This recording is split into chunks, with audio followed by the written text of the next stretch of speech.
Hello guys, আজি মই গান গাবলৈ গৈছিলো ক'ত খালি মাইহে জানে ৰে মই নাজানো আৰু আজি প্ৰথম গান গাইছো মনটো যে ইমান ফালিছে কেলে মানে আজি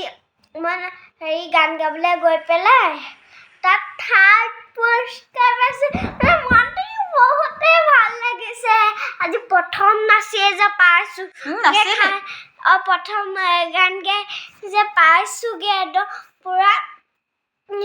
একো ভুলছো নহয় খালি হাতে অহা নাই ৰে খালি হাতে অহা নাই আৰু শুনো মই নাচতো পাইছো খালি এতিয়ালৈ পাইছো খালি মানে এতিয়ালৈকে গম পোৱা নাই কেই নম্বৰ পাইছো মানে সেইখন দিয়াই নাই মোবাইলত সেইখন দিলেহে গম পাম আৰু আজিলৈ বাই বাই